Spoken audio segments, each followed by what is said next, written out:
Jazz blues is surprisingly simple. The lines are a lot simpler than you might think, and probably stuff that you already know. You just need to learn how to get it to sound right. And that's also easier than you might think. Let me show you some amazing examples from what are probably also your favorite jazz artists, and they all play unbelievable jazz blues solos. And that is going to give you some different ways to develop your own jazz blues playing. The first aspect of jazz blues that makes it special is actually not as much about the note choice or the rhythm. It's about something that is really at the core of the blues sound. Trying to listen to this part of George Benson's solo on Billy's Bounce and notice how he's not just weaving through the changes, he's doing something else.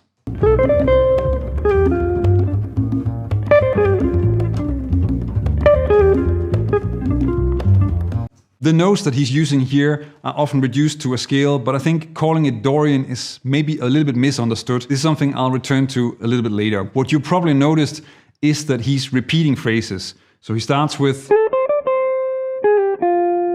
then he repeats that in a slightly different way, with another repeat and then extends it.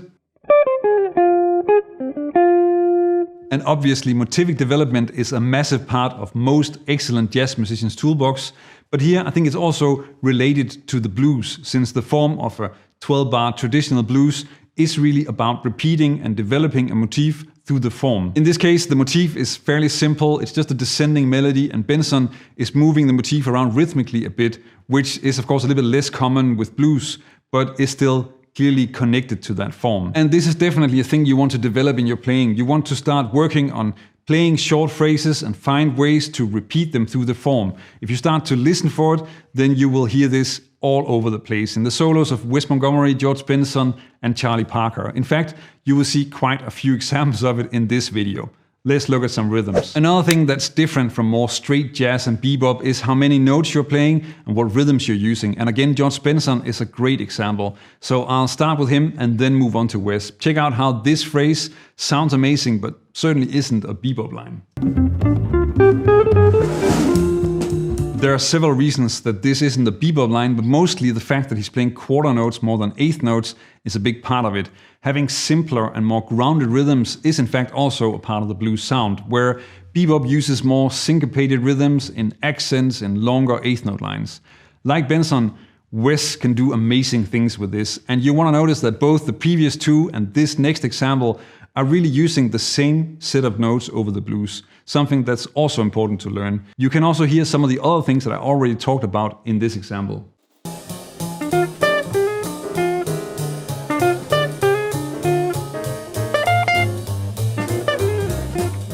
As you probably heard, then Wes is also repeating a phrase, I guess, around this blueprint. Just like George Benson was in the first example, he also relies mostly on quarter note rhythms and not on bebop eighth note lines. A part of the jazz blues sound with both Wes and Benson, certainly in these examples, but actually also in general in the solos that I've checked out, is that the phrases seem to emphasize two notes. The sixth of the key, so in this case that's a D and F major, and the A flat, the minor third. If you look at the Wes phrase, then it has D as the outer note, so here low, and also the high one, and then the A flat is another note that stands out. So, and the first George Benson example kind of does the same thing. So here again, D and D as the outer notes, and then with the slide, the A flat also kind of gets an emphasis. Of course, this is not going to be true for all phrases, but it comes back more often than you might think, and it can be really fun to mess around with when you're practicing. Let's go a bit deeper with the note choice and figure out if there is a jazz blues scale. You may remember that I said that the first three examples could be seen as using the same scale. Now to me, they don't immediately sound like it though, so maybe it is a bit of a stretch. But check this out. The second example is clearly using the major blues scale, so, which is of course the major pentatonic scale with an added minor third.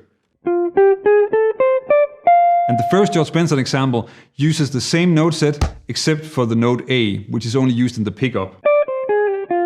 And if you look at the Wes example, then that is using the same set of notes. So all of these examples could be covered by the major blues scale, and that is of course also an important building block when it comes to jazz blues, but something that I find myself saying more and more often to people, and which I actually think becomes more and more true the more that I think about it is that if I'm trying to analyze and understand a phrase or a lick, then a scale is never the answer. But if a scale isn't the answer, then is there another way to think about it? With any style of music, then there isn't a single approach that describes everything that's possible, which is probably also better because if it was just a formula, then the music would probably be pretty boring. But there are some things that you can do that work really well and that you want to learn. And a great place to learn that is Charlie Parker. In this example from Parker's solo on Now's the Time, then notice how he's using motifs, actually riffs is maybe a better word for it. And you also want to check out how he gets from the 1 chord to the 4 chord in a very elegant way.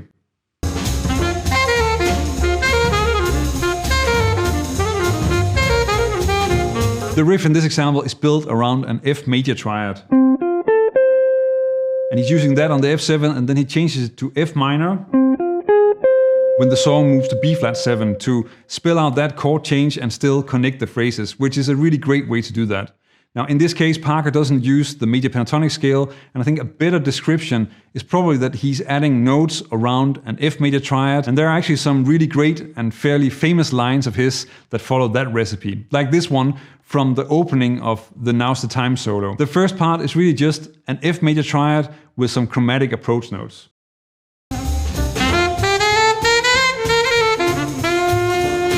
But you can also go for more of a major pentatonic phrase like this Wes line from his solo on Fried Pies. And notice how Wes is really relying on slides as part of his phrasing. You could say that he's using those instead of bending in the phrase. And the slides are mostly targeting the major third A, something that's very common for the jazz blues sound.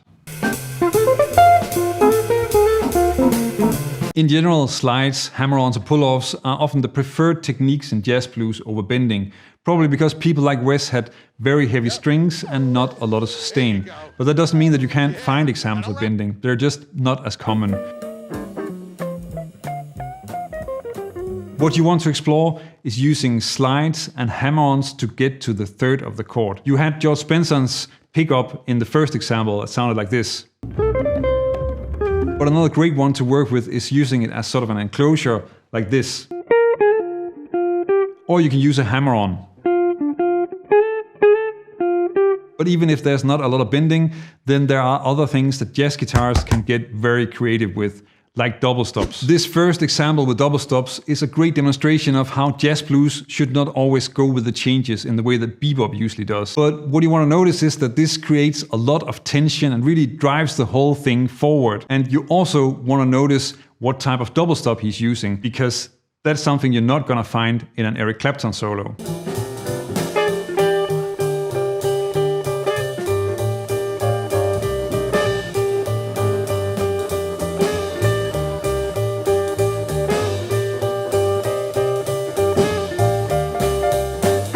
So really what's happening is that most of the time what he's playing is G and D over the F7, so the 9 and the 13. But the D keeps on ringing all the time, and then he adds this sort of really short blues phrase around the G just to create a little bit of variation in it. And he's also giving accents to 2 and 4 just to connect with the groove and really drive the whole thing forward. And I think Wes really likes this sound of the D as a sustained note on a blues and F, so the 13th on top of the dominant or in the key. And you can hear a variation on this in his solo on Fried Pies. And I think this double stop is also really a lot less common outside of jazz.